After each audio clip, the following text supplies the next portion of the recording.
Ghost Octopus. I've had experience with an octopus entity here in my hometown of Limerick City. It all started when my grandmother died. It was 3 days after she had died, and I was lying in bed when this ghostly figure started hovering in the corner of the room.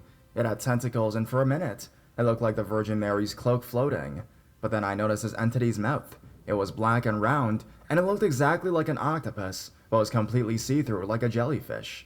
I was lying in the bed, and I swear to God, may I die this minute. My grandmother came out of the octopus's mouth, still in the posture she was in inside her coffin, with her clothes on, and lied down alongside me. She was trying to talk, but she couldn't open her eyes, and she could only murmur. Maybe English is forbidden in the afterlife, who knows? My girlfriend was asleep in the other room, and she was pregnant at the time. I told my grandmother to go, that I loved her, and that she would be alright, and so I would not worry, crying my heart out at the moment. She hovered up in the air again with the octopus leading the way. They went through the wall to where my girlfriend was asleep. A couple months later, my girlfriend had a baby girl, and I swear to God, she's the splitting image of my grandmother. I could swear the octopus put her soul into the baby. Not only does she look like my grandmother, but I used to get this peaceful feeling off my grandmother when she was asleep, and the same feeling comes from my daughter when she is having a nap. She has her facial expressions and everything like that. She does remind me of my grandmother. I look at this as a blessing, not a haunting, and it fills me with hope. I've done a lot of research about this, and I found an article where it states, the ancient Celts believed the octopus carries the soul into the afterlife to get ready for a new body, but I can't seem to find that article. I was looking for it today, and I came across this article.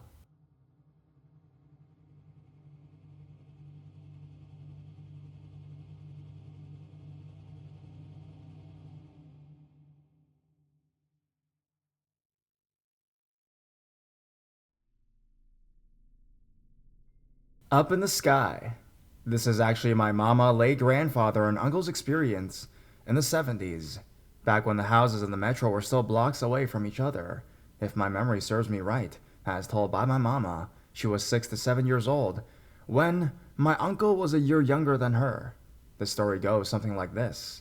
One afternoon, my grandfather was asked to help in slaughtering the pig so he could use it for different dishes and be served to the guests by their neighbor who was having a baptist party the next day. My grandfather went there, and my mama and uncle, being the youngest that time, went with my grandfather so they could play with their neighbor's children.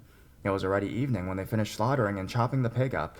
Their neighbor gave my grandfather the pig's head as a gratitude. On their way home, my mama noticed a big bird swirling around a tree. She was amazed on how big it was. Little did she know, my grandfather was already aware and ready on their defense.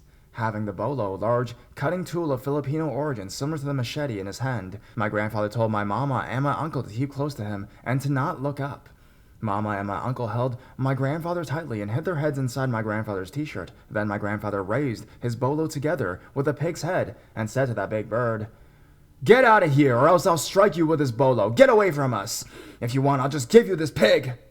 My mama, being a naughty kid, took a peek and saw the big flying bird flying away from them.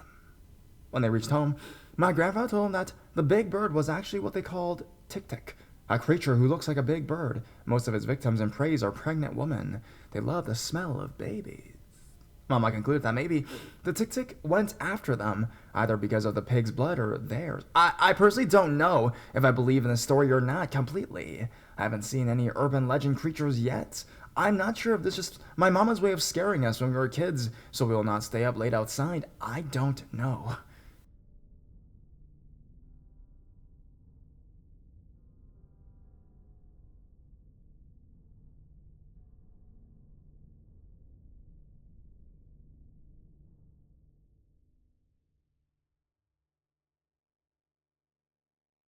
Tree Giant.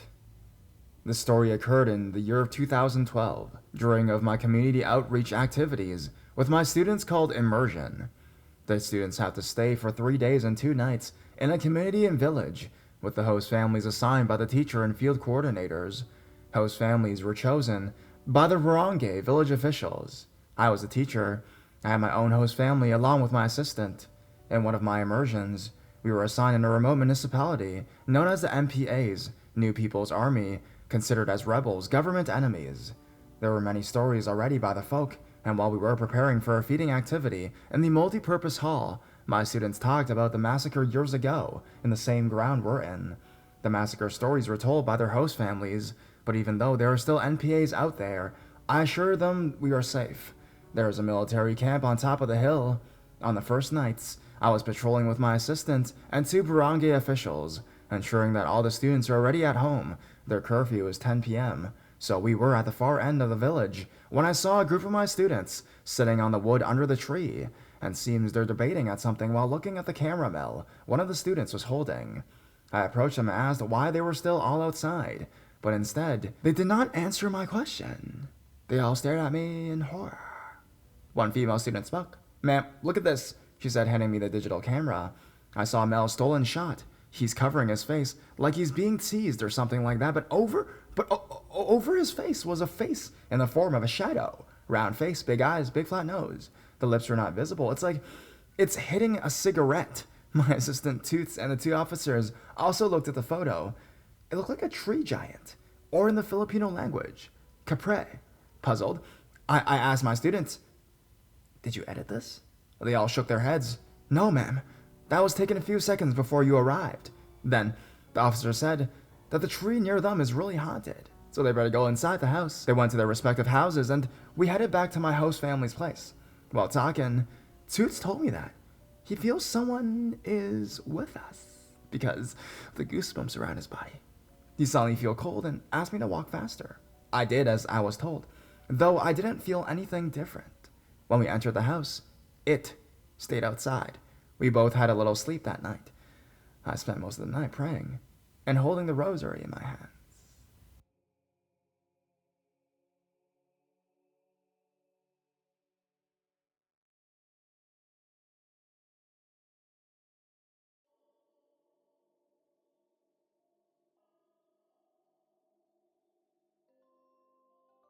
In the woods.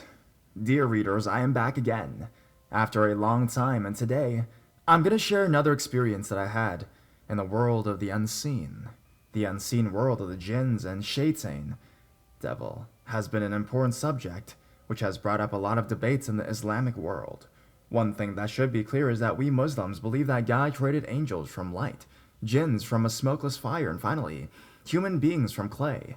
Jinns, from an Islamic point of view, are creatures that live amongst us in our world, but we cannot see them. They dwell in places such as rivers, waterfalls, abandoned houses, forests, and any place where humans don't normally stay. Now, we come to the most important parts. I will narrate to you readers my experience with the unseen. So, it was a Sunday afternoon during winter time, at around 2 p.m. In Mauritius, Sunday is a day when people normally stay at home to rest. There is less movement and the streets are normally empty. I was sitting at home, bored, and trying to figure out what to do. Then, after some time, an idea came into my head. There is a hill near my place, called the Kandos Hill, which is very big and with height 480 meters approximately. So I decided to call my friend Vishay, Anish, and Purvish, and our plan was to go to the top of the hill and have a picnic there. We brought some cakes, fruits, etc. At around 3 p.m. in the afternoon, the four of us met on the foot of the hill and decided which way to take. There were two ways leading to the top. The first was the public path, which every people used to take to go to the top, and the second one, a shortcut, was a small path through the woods, which I found after years of exploring the site, so it was decided we would take the shortcut to the top. On our way, we talked and laughed like we used to do every time we met. We walked through the woods and looked around. It was very, very beautiful. All these plants, trees, birds chirping made our stroll through the woods more amazing and more interesting. Little did we know what was awaiting for us. After 1 hour and 15 minutes approximately, we reached the top. Wow, we could feel the soft breeze in our face, and we were tired. We drank some water, and after this, we marched forward and searched for a nice spot for our picnic areas. We walked into the deep woods, and all that we could hear was the sound of the dried leaves and branches under our feet, and the sound of insects and that of other birds chirping. And this is the turning point of my story. As you were walking in the woods and trying to find a good spot, one of my friends, Anish, wanted to pee. We were in the middle of nowhere, and despite having warned him not to do this in such a place, he did not take heed of my warning and carried on with it. The reason why I asked him not to pee is simple. Let us return to the first paragraph. According to my beliefs and the teachings of our prophet, may peace and blessings be upon him. The dwelling places of the jinns include places where humans don't live, for example, forests. These creatures have a life just like us. They have a family, they marry, they reproduce, and even have their home. So peeing in the middle of a forest can disturb these creatures, and they are vengeful in nature. It's better not to mess with them, and that's why I asked my friend not to pee. So we waited for Anish until he had finished, and we continued. A little bit further, we found a spot which was very appropriate for our picnic. So we just sat down, removed our fruits, cakes, and started eating and chatting. After one long hour, it was time to pack up. It was around 5:40 p.m., and there was very little time left before the sun sets. There was only about 10 minutes left. Quickly we got up and started walking into the deep woods. The sun was going down little by little. It was becoming dark. This is when our encounter with the paranormal began. At first, we heard the voice of a woman. It was as if she was crying for help and in pain. We stopped. We listened. The voice was getting closer, closer, and closer. As the intensity of the voice became even louder, we felt a strong breeze which made us shiver. In this moment of panic, we just ran and tried to find our way out of the forest. This voice would not let us go. It was as if something was after us and trying to scare us. After 10 minutes, we found our way out of the forest, but we were still on top of the hill. It was dark, and it was now already 6 p.m. When we got out of the forest, we now came to a muddy track which led towards a small path to go down the hill. We were shocked but not scared, as we knew that no harm would befall us by the grace of the gods. Without losing time, we found the small path and we started to walk quickly. All we wanted was to get down. I knew that it would approximately take 30 minutes to go down the hill. 15 minutes were gone, and we were about halfway. That's when the second event occurred. At first, we heard that woman's voice once more, but this time it was different. She was not in pain, but we could hear her singing, and the voice came louder and louder. It was not any sort of hallucination, as we all heard it at the same time. This time we were scared, and amongst the trees and branches, we saw something that I'll never forget. We saw a very tall dog. It had nothing to do with the usual dog, and it was black in color. It had red glowing eyes, and it was staring at us. We were terrified. In my heart, I decided to recite my prayers, and my friends did the same.